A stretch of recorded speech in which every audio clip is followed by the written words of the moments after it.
آج اولادیں اپنے جو ہے وہ ماں باپ کی آقا بنی ہوئی ہیں، بیٹی آج ماں کی حکمران بنی ہوئی ہے۔ یہ دور جس کی نشاندہی کی وہ بالکل آج ہمارے سامنے ہے۔ حضرت ابو ہریرہ رضی اللہ تعالیٰ عنہ سے ایک روایت ہے جس کو نبی رحمت صلی اللہ علیہ وآلہ وسلم سے وہ بیان کرتے ہیں، بینما النبی صلی اللہ علیہ وسلم یحدث اذ جاء اعرابی فقال متی الساعہ۔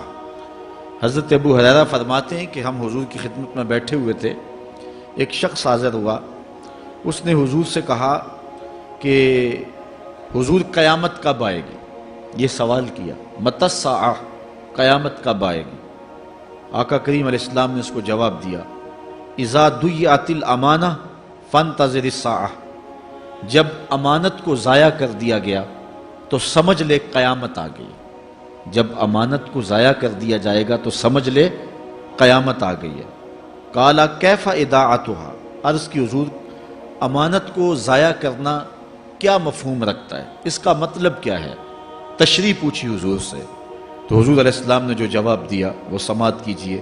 قال اذا وسد الامر الى غیر اہلہ فانتظر الساعہ، فرمایا جب معاملات نااہل لوگوں کے سپرد کر دیے جائیں تو سمجھ لے کہ قیامت آ گئی۔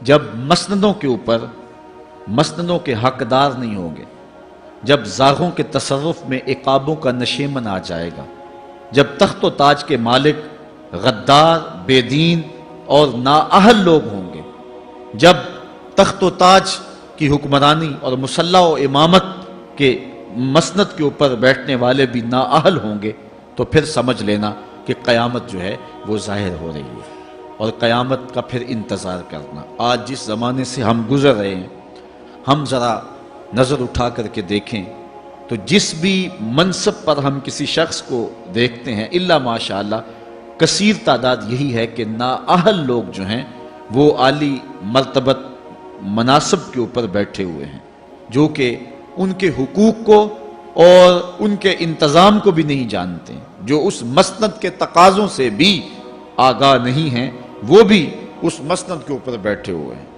ایک زمانہ تھا، یہ ہمارے بچپن کی کہانی ہے، کہ ایک مرتبہ اسمبلی میں بحث ہوئی آبپاشی کے بارے میں، کہ فصلوں تک معقول پانی نہیں پہنچتا اور جو ہے وہ فصل اچھے طریقے سے جو ہے وہ نہیں اگ پا رہی، اور ہمارا ملک زرعی ملک ہے، تو اس کے بارے میں سوچا جائے۔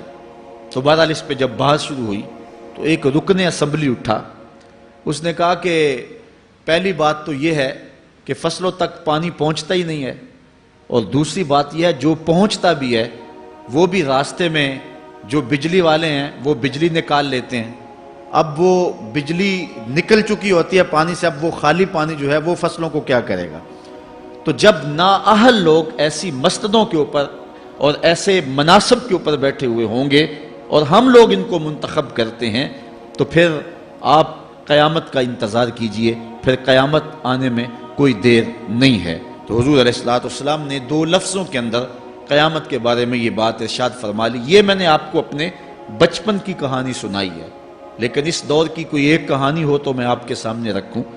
اس دور میں تو جو عالی مرتبت مناصب کے اوپر بیٹھے ہوئے انہیں سورہ فاتحہ تک نہیں آتی، سورہ اخلاص تک نہیں آتی ہے، تو اب بتاؤ کہ یہ قیامت کے قرب کی علامت ہے کہ نہیں ہے؟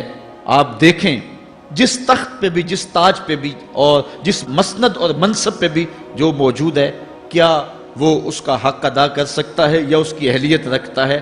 وہ کیا کسی شاعر نے کہا تھا کہ ہر شاخ پہ الو بیٹھا ہے، انجام گلستاں کیا ہوگا؟ اور رومی نے اپنے زمانے میں کہا تھا کہ سگ وزیرو گرگ میرو موشرا درباں شود، این ارکان سلطنت ملک را ویراں شود۔ یہ ایک دردناک کہانی ہے، لیکن قیامت کی نشانیوں کے حوالے سے آپ اس بات کو سمجھیں اور حضور علیہ السلام کے فرمان کی روشنی کے اندر ہم اپنے حالات کا جائزہ لیں۔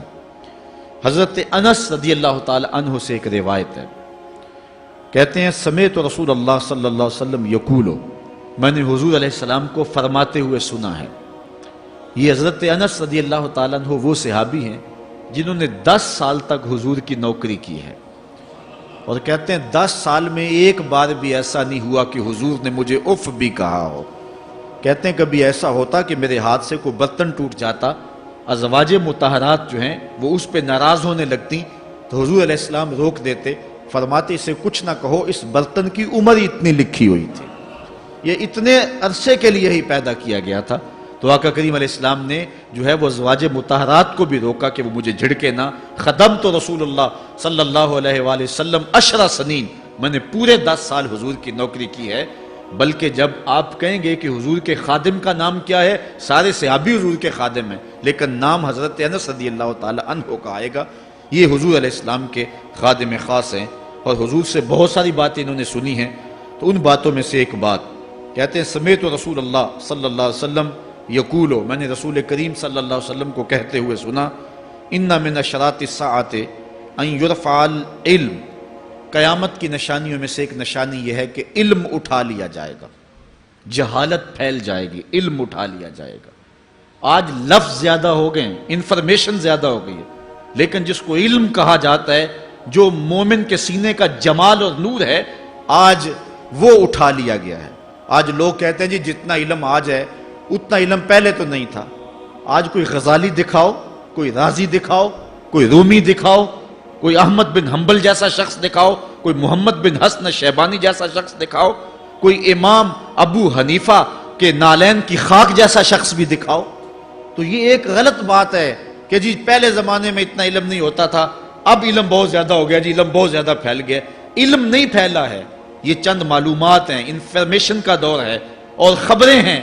جو علم ہے، جو کہ مومن کے سینے کا جمال ہے اور باطن کا نور ہے، جو زندگی کی راہوں کو اجالتا ہے اور زمانے کو مالک کی دہلیز کے قریب کرتا ہے اور انسان کو انسانیت سکھاتا ہے، وہ علم جو ہے وہ اٹھتا چلا جا رہا ہے۔ اور حضور سے پوچھا گیا کہ حضور علم سینوں سے اچک لیا جائے گا، سینوں سے کھینچ لیا جائے گا؟ فرمایا نہیں، علماء اٹھا لیے جائیں گے۔ جب علماء فوت ہو جائیں گے تو ان کی جگہ اس درجے کے لوگ نہیں آئیں گے، پھر زوال پذیر سلسلے ہوتے چلے جائیں گے، علم اٹھا لیا جائے گا۔ جب سینے علم سے خالی ہو جائیں گے تو پھر قیامت آ جائے گی۔ اس لیے حضور علیہ السلام کا فرمان ہے، کائنات کی ہر شے علماء کی زندگی کی دعائیں مانگتی ہے، حتی الحیتان فی البحر، یہاں تک کہ سمندروں اور دریاؤں کے اندر مچھلیاں بھی علماء کی زندگی کی دعائیں مانگتی ہیں۔ انہیں پتہ ہے علماء ہیں تو کائنات مارز وجود میں آئی تو موجود رہے گی، اگر علماء نہیں ہوں گے تو کائنات جو ہے وہ بالکل قیامت کا شکار ہو جائے گی۔ تو پہلی چیز حضور نے ارشاد فرمایا، ان یرفع العلم، علم اٹھا لیا جائے گا، ویکثر الجہل، اور جہالت عام ہو جائے گی۔ علم کی جگہ جو ہے وہ جہالت عام ہو جائے گی۔ آج علماء نہیں رہے ہیں، آج ہم جو ہے وہ انحصار کرنے لگے ہیں چند ٹیلی ویژن چینلوں پہ، اور اس کا نتیجہ کیا ہے کہ مختلف چینلز کے اوپر بیٹھے بہت سارے لوگ گمراہی پھیلا رہے ہیں۔ یہ ایک الگ داستان ہے، ایک الگ کہانی ہے کہ کس طرح سے علم کا گلا گھونٹا جا رہا ہے اور کس طرح جو ہے وہ لوگوں کو گمراہ کیا جا رہا ہے۔ یہ جہالت کی کثرت ہے۔ اور تیسری بات جو حضور نے ارشاد فرمائی، وَيَكْثُرَ الزِّنَا، زنا عام ہو جائے گا۔ نظر کا زنا یہ تو اس زمانے کے اندر برا رہا ہی نہیں ہے، لوگ اس میں کوئی آر ہی نہیں سمجھتے۔ کسی کی بہن اور بیٹی کو دیکھنا اور اپنی آنکھوں کو شہوات سے بھرنا، یہ بندہ محسوس ہی نہیں کرتا ہے۔ حضور علیہ السلام نے ارشاد فرمایا، من زنا زنیا بہی ولو بہی تان دارہی، جس نے زنا کیا یہ عمل اس کے گھر بھی لوٹے گا، اگرچہ وہ اپنی دیواریں اونچی اونچی کیوں نہیں کر لیتا۔ اگر آج کوئی کسی کی بہن بیٹی پر اپنی نظروں کو غلیظ کرتا ہے تو وہ یہ کیسے کہہ سکتا ہے کہ میری بہن اور میری بیٹی کسی کی گندی نظروں کا شکار نہیں ہوگی؟ یہ مقافات عمل ہے۔ گندم از گندم بروید جو سے جو، از مقافات عمل غافل مشو۔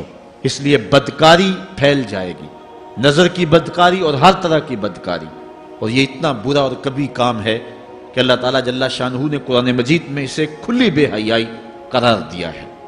آج میڈیا کے ذریعے، آج انٹرنیٹ کے ذریعے، اور یہ جو موبائل پیکج کی مصیبت نکلی ہے، اس سے معاشرے کا امن خراب ہو گیا اور معاشرے کے اندر حیا کا جوہر جو ہے وہ لوٹ لیا گیا ہے۔ اپنی نسلوں کی حفاظت کریں، ان کے ہاتھوں سے جو ہے وہ ناول چھینیں، اور ان کے ہاتھوں سے جو ہے وہ اس طرح کی مخرب اخلاق سیڈیز چھین لیں، اور ان کے ہاتھوں میں اللہ کا قرآن دیں اور رسول کریم علیہ السلام کی احادیث تھمائیں اور ان کو راہ حق کا مسافر بنائیں۔ یہ ذمہ داری ہے والدین کی۔ کل قیامت کے دن ایک عورت 4 مردوں کو جہنم میں لے جائے گی۔ عرض کیا گیا وہ کیسے؟ فرمایا ایک عورت کو حکم ہوگا جہنم کا تو وہ عرض کرے گی مالک میرے باپ کو بلایا جائے۔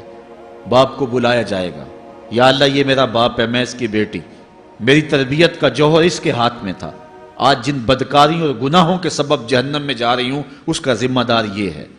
وہ باپ جس نے اپنے بیٹی کو سب کچھ دیا، اپنی اولاد کی تعلیم کے لیے اپنے پلاٹ بیچ دیے، جائیدادیں فروخت کر دیں، نہیں دیا تو دین نہیں دیا، کل قیامت کے دن وہ اللہ کے حضور کیا جواب دے گا؟ ارشاد ہوگا اسے بھی پکڑو، اس کے باپ کو بھی پکڑو اور جہنم میں لے جاؤ۔